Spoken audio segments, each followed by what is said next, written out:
That's just crazy talk, Al. Al? Al? We should go to the sheriff or call the FBI. Damn it, Barry, they'll kill her! This is not a goddamn debate, Barry. I'm going to Lover's Peak. He said to come alone. Okay then. I understand. You're my best friend, and I'm worried that you're not right in the head. Tell me what to do to help, and I'll do it. You stay here, and if I'm not back by morning, call the cavalry. Achoo!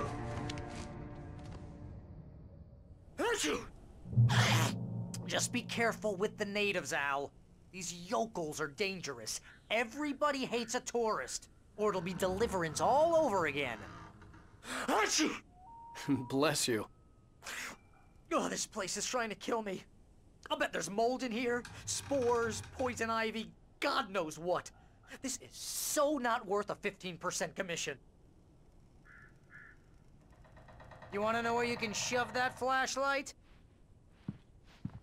Lock the door when I leave. Yep, you go ahead and do what you have to do. I'll be fine. Alone, but fine. In a cabin straight from a horror movie. Well, Barry's not in the best of moods. Maybe we can lighten it by testing the lights out. Real funny, Al. Real funny. Ha ha! Thank you! I'll just sit here in the dark till you come back. Or until I get eaten by a grue. I didn't realize we were back in the 3rd grade here. Seriously, cut it out, Al. My nerves are shot. I guess he didn't want us testing the lights. Even though now we know they work. Anyway, so we have a thermos in the kitchen, and we can head out. Well, we can head out back. There's another collectible out there, too. And it's going to be a really common theme throughout the rest of the episodes, is when night falls, there is going to be a lot of collectibles to get. Even if we only have one objective. Like, right now, we're just going to head to Lover's Peak, and that's going to be the entire thing that we do for this part. But we're going to be taking a lot of detours. I'll wait here, Al. I'll hold down the fort. I'll be with you in spirit every step of the way, Al. Locking the door now. Aw, poor Barry. He doesn't sound too confident being left alone in the woods while we go potentially kill someone. That's great. Barry had the keys to the car he rented. Wasn't a long walk to the visitor center, and it wouldn't be any use to me in the forest. I knew I should have gone to the cops. This wasn't the smartest thing I'd ever done, but I was still angry with Barry for trying to talk me out of it. These people had called me right in the sheriff's station. The cops wouldn't scare them, and they had Alice.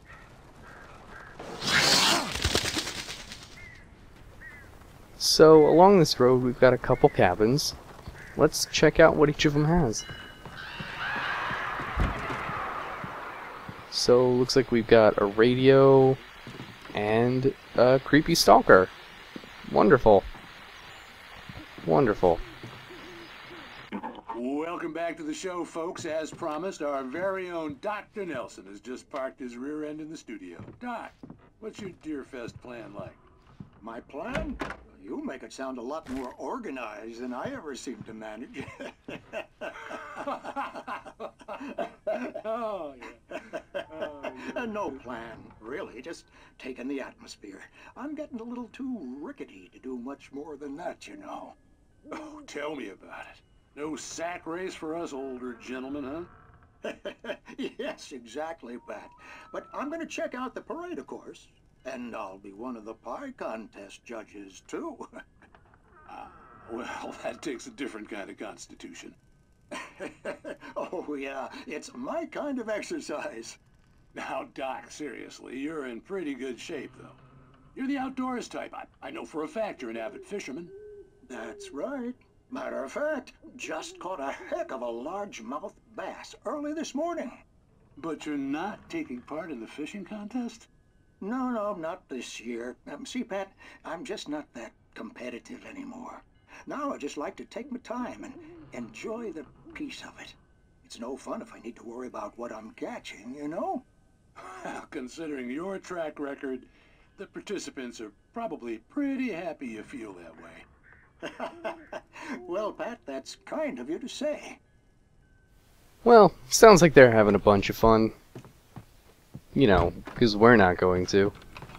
The last time we ended up in the woods alone, well, we killed a bunch of people. And that's never good. And normally you're supposed to kind of take the road there, and there's a trigger that kind of makes everything shake. But it's also along the same line as this tire swing. So you can run into the tire swing and trigger some earthquake. Makes you think that you just angered some kid from far away because he knows you're touching his stuff. Which also makes me think, what is a tire swing doing at a cabin in a national park like that? Is that common in Washington? Anyway, we got another cabin down here.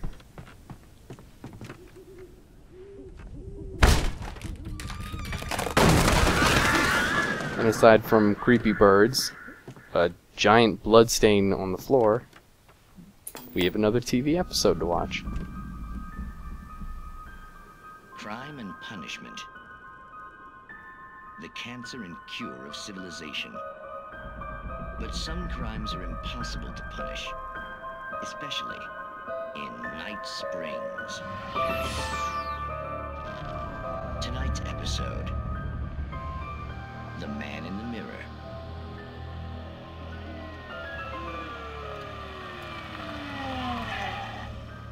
He's inside, Agent. He's a weird one. So, you're confessing to killing that guy, huh? Why?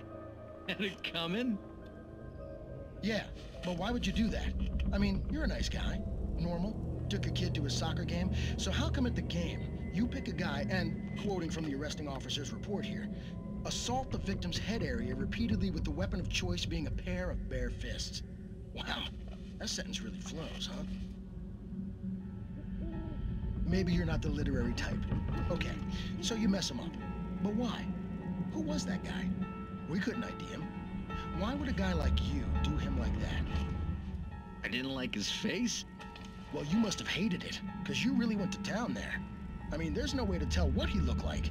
No ID on him either. That must be difficult. But then we ran the fingerprints. Got a match. Your prints. Identical. Huh, how about that? Your son said you were wearing a white shirt when you took him to the game, but the white shirt is on the dead guy. It's plenty red now.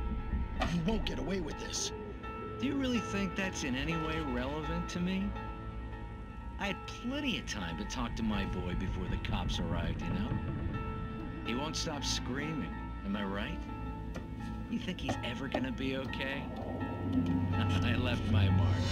Believe me. You bastard. What? You gonna shoot me? What's the point? I'm going to prison. You got me. I don't understand any of this. And you never will. Don't worry. Maybe you'll see me again, Agent.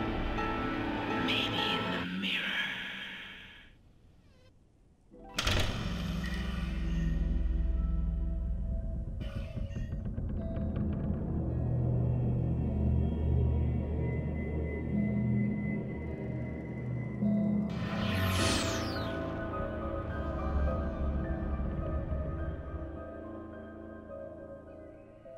Well, that was a pretty weird episode and didn't make a whole lot of sense. Well, the good news is it will make sense later, but for right now, all that really is foreshadowing. But it wouldn't be too much of a stretch to try to guess at what it is. I guess that was awfully convenient of whatever knocked that can out. So now we got another manuscript page. And if we head up here to this kind of small little pavilion, we can get another one.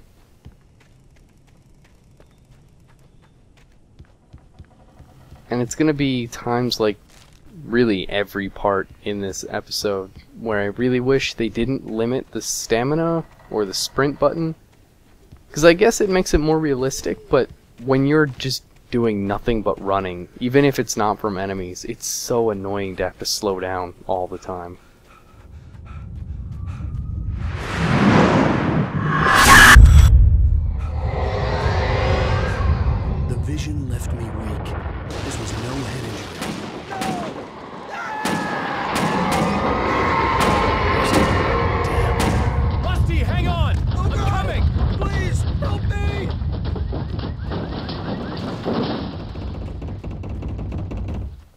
Well, that was kind of creepy. But we're not gonna help Rusty right away. Because we got some collectibles to get. There's a thermos in here. And then below this, wow, broken tree is another manuscript page. And then around back we have another thermos. Although this thermos is kind of like half clipped into the ground. So I wonder if that was on purpose. But, okay. We're ready to go help Rusty out. Although, whatever did this must have done a lot worse to Rusty. Hello? Back here. I'm back here. Mr. Wake? Oh, hell. It happened just the way it was on that page. I found. Came true. It knew. So dark. It'll come back for me. You must... The lights. In the office. I have the key. Okay, Rusty. Hang on. I'll be right back. Whatever did this couldn't be far. Rusty had found a page from the manuscript. It would help me understand what had happened. Well, if it couldn't be far, let's not go out looking for it. Because if it was able to throw him up against the window like that, and then shatter his leg, I don't want to find it. Shh. Good boy. Poor Max. He's got to be in the middle of all this. Whatever came through here just... Wow, it even ripped up the grizzly bear and threw it over here. But yeah, so now we know what the manuscript pages are actually for. They kind of predict the future. The only way to make sure that Rusty was safe was to get the power running and the lights back on. Except it's not really predicting the future, it's just kind of showing that a story we wrote is coming true. And the reason I don't want to read them is because it would kind of spoil a lot of the game, because a lot of it tells you what's going to happen in the immediate future, and they're not even in chronological order when you pick them up, so you're going to get a weird, disjointed story. I was too late. Someone had destroyed the circuit breaker. There was no way to get the lights back on. Rusty!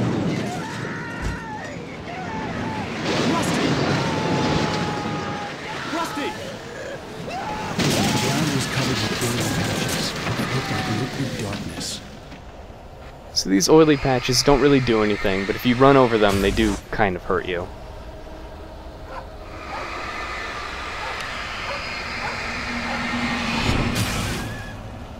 Uh-oh. That sounded like Max.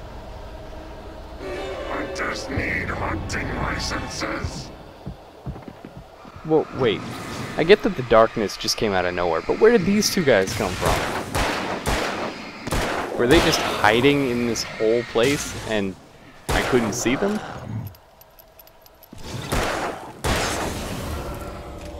Well, they're taken care of. But it looks like Rusty's gone. Something had torn a mammoth-sized hole in the wall.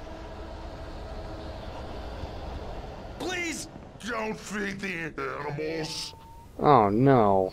Max. Shit. Fishing is only permitted for those visitors who purchase a park fishing license. Obey the park ranger's instructions at all times. Rusty? Rusty, no! Never. So this fight works a lot like the one that Stucky's was going to work like, I guess, in episode 1. But since I had flare ammo, I could kill him very quickly. This is essentially what happens to someone, I guess a more main character that gets taken over by the Taken, is they kind of rush around like this, and you have to whittle away the darkness. In this case, it's going to take a while, because all we have is a flashlight, and he's really quick. But that's really it. There's no other special trick. He'll try to get close to you like that, and that gives you a lot more opportunity to get him. And then once the darkness is away, you just shoot him.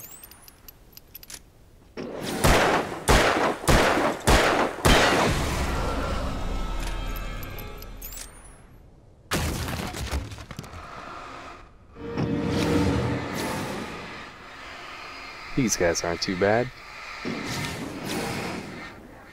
I just don't feel like using another battery, I guess.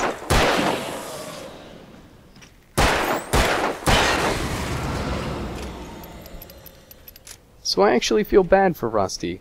We didn't really get to know Stucky, but we got to talk with Rusty at least before he changed.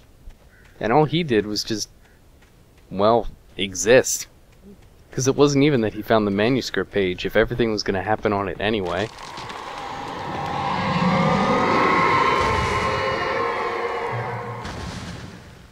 And it may not look like it, but all those trees falling over do have something to do with the end of this episode. It's nothing exciting, but it'll make sense. What the hell was that? I saw it from the window. I saw something. Forget about it, Barry. It's just me going crazy. Oh, jeez. Oh, jeez. You're not crazy. I wish you were crazy, but you're not crazy. Ow, be careful. Stay in the cabin. Don't open the door for anyone. I mean it. Well, that's a little different from a story like this most of the time. Usually the character that comes in to be skeptical doesn't change for a long time. This is like 10 minutes later. Which is nice, because then we don't have to spend so long convincing them that we're not crazy. But, like Rusty said, we have to get to this nature trail in Lover's Peak. We gotta find this kidnapper. Lover's Peak was at the far end of the nature trail. Thanks, Alan. I think we got it. But just like any other game that encourages you to explore, you never really follow the signs that tell you where to go right away. And back in here, it looks like we might have a chest.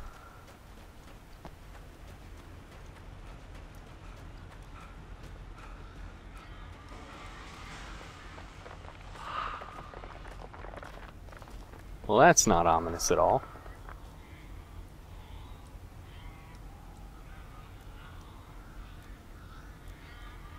Huh. So I guess thanks, Canada, for helping us get around the Prohibition for all those years. I'm sure something like that existed in the actual Washington-Canadian border, since Prohibition was pretty despised until it was repealed. Well, I guess not despised enough to not make it an amendment. But at least now we have a shotgun. We're not going to use it right away because we want to conserve ammo, but we'll be using it enough.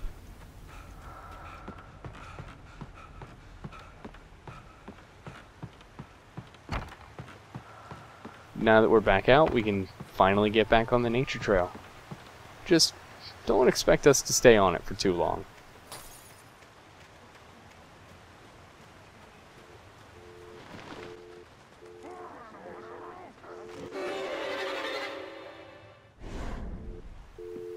Now we don't want to completely turn around, because although these two guys are here, there is one that spawns behind the telephone booth. And he can be a real pain if you don't see him right away.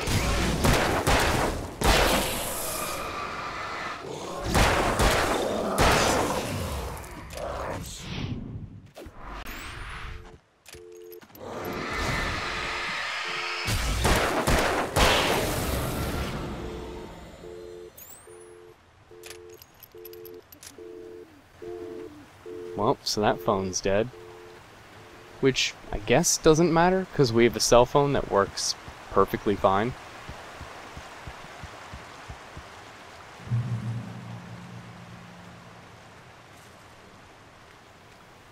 Yep, just like last time. It points one way, we go the other.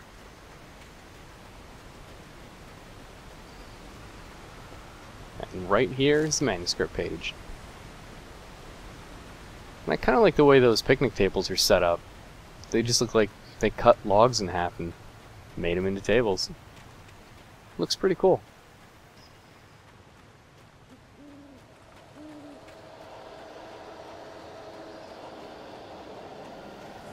And that creepy noise starts up again, so that can't be good. But, again, arrow points one way, we go another.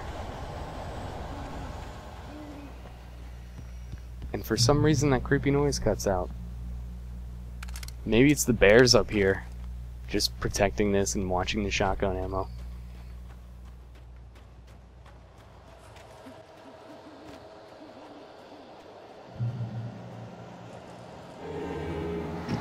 And we're gonna need that ammo right away.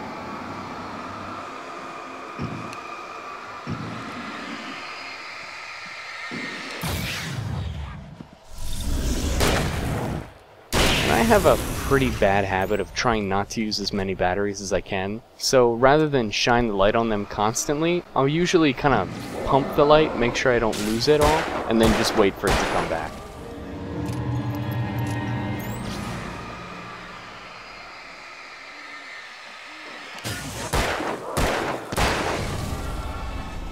That's not really necessary for normal mode, definitely in nightmare mode, but even then, not as much.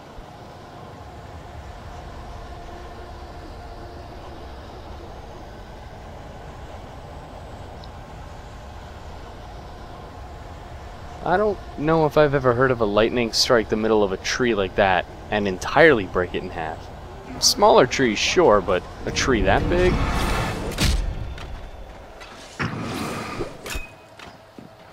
So these are just one of the many groups of people that'll just harass us the entire way down.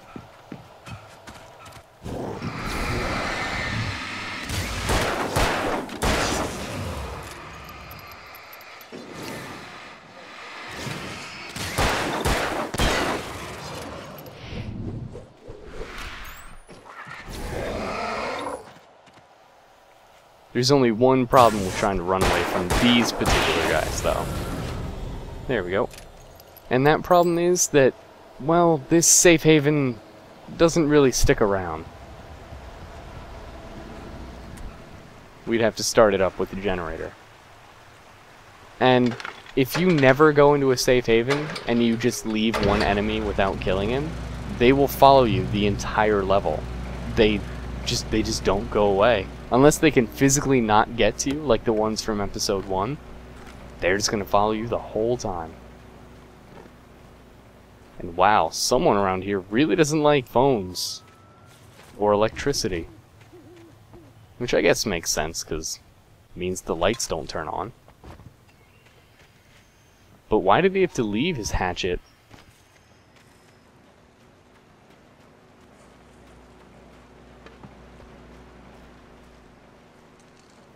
So we're slowly getting there. We're still kind of a ways off, but we're getting there. This next part, however, can turn really ugly really quickly. Wonderful shirt texture right there.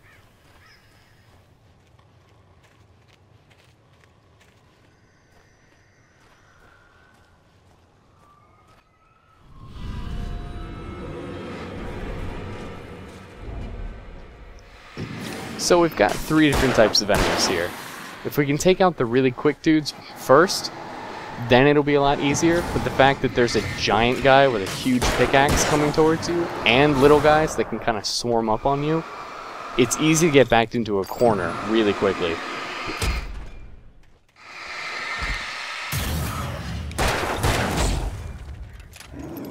And this is where, even though I should be using more batteries, I really don't. I think it's starting to become a problem.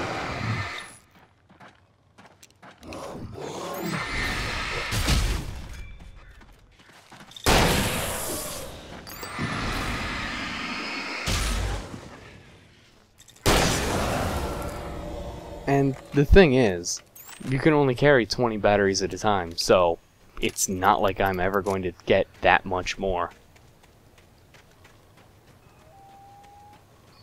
But we can just pass through the tree, I guess. And one more time before Lover's Peak, we're going to deviate from the path. Because, well, it's the best way to explore.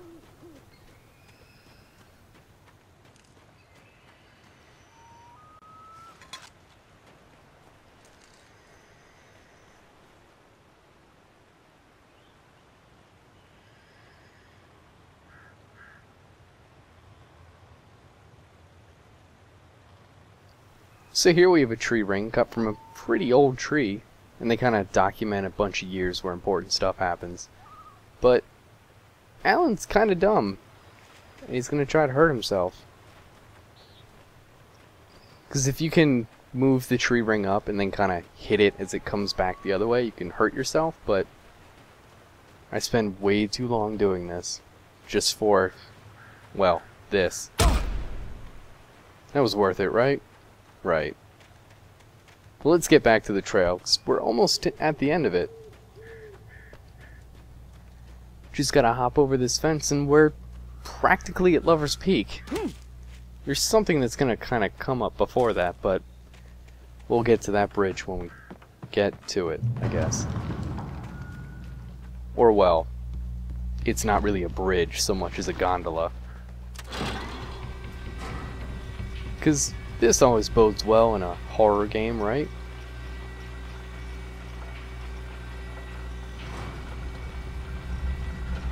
It's taking its sweet time.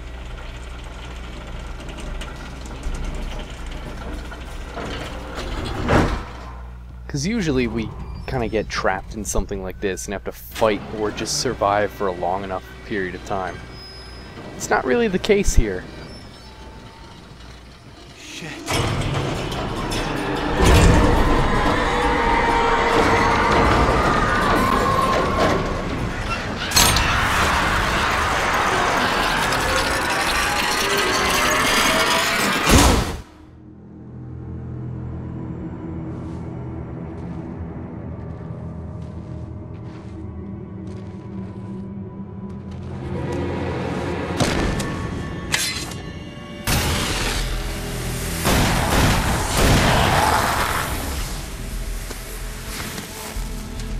We gotta get moving. More of them coming.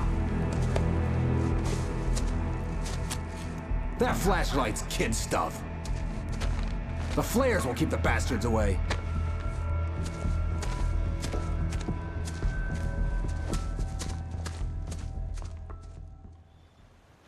You can see them too? Hell, of course I see them. Come on, we gotta move. Why? Because that's the way the story goes. Yeah, but... Let's move! I lost my gun back there.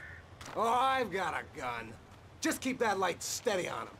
It took a moment, but then I recognized him. He'd been on the ferry when I first arrived here with Alice. He knew my name. We were headed in the direction of Lover's Peak. There was no way this was a coincidence. He was the kidnapper. Come on, Wake! You better keep up! So, this part's kind of a pain because you don't have a gun. And it's essentially an escort mission, except that you're the escort. And I wouldn't have a problem with it, except for the fact that this guy is a terrible shot from any sort of distance. He's doing well enough right now, but when it really counts, he's so terrible.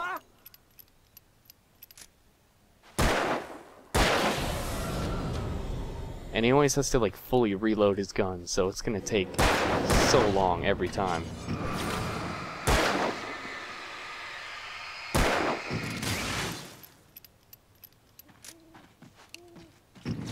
Just waiting on him.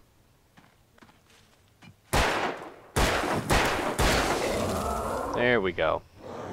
If he would at least wait until the darkness is gone before firing, then he won't have to reload as much, but at least this section doesn't go on too long.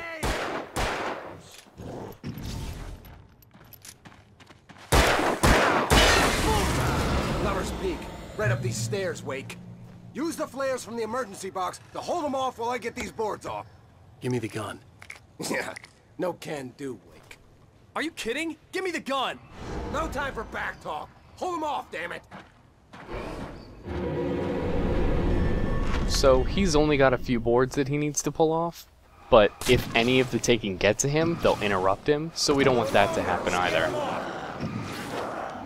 And he's keen to remind us how long we have every single time. Get some light on those bastards. That'll keep them off us. And just kind of transferring between each of the taken will kind of delay each one of them. You just don't want to get trapped in the middle of them like this. Or stuck.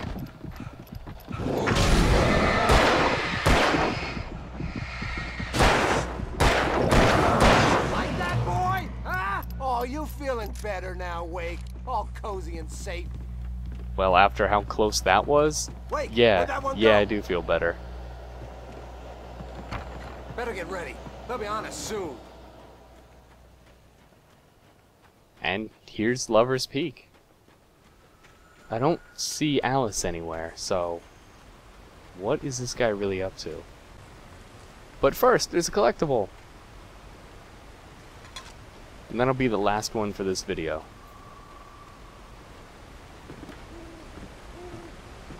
This is it, Wake. The last stand. There's more flares here. Get ready. We fight them as long as they keep coming. Give me the goddamn gun! They're coming! That's not how this goes. Get with the program, Wake. And even though I have 12 flares and 13 batteries, I still have a really bad habit of trying not to use each of them as much as possible. I think I only use about 3 flares total.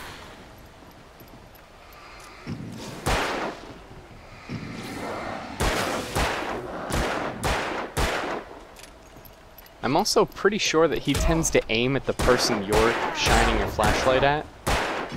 So if you get the darkness off of one guy and then switch to another guy, he'll kind of change who he's aiming at.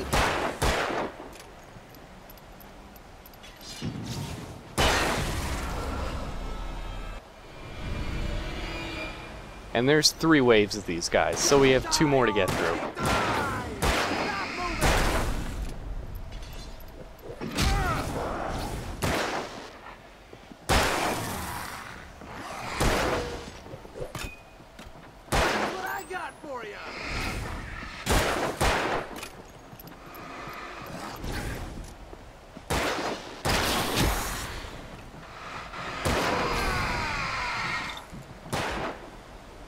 I really need to just start using batteries. This is getting kind of stupid.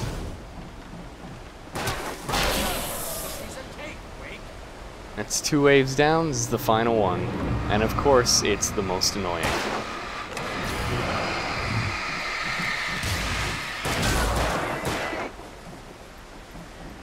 Because these 2 guys are fine. The darkness is already gone. It's the big guy back here that's kind of a pain.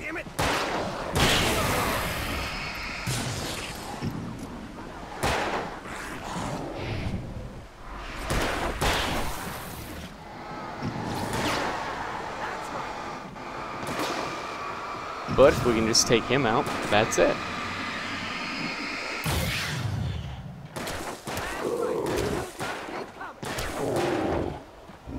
Really wish you would make every shot count. Already died. See? Nothing to it. Let's cut the act now.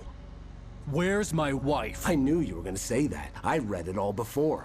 You're a hell of a writer. Congratulations. You're gonna bring about something glorious and terrible once we get you some proper editorial control. What the hell are you talking about? Where's Alice? I want the entire manuscript, or she's gonna suffer bad. You touch her and I'll...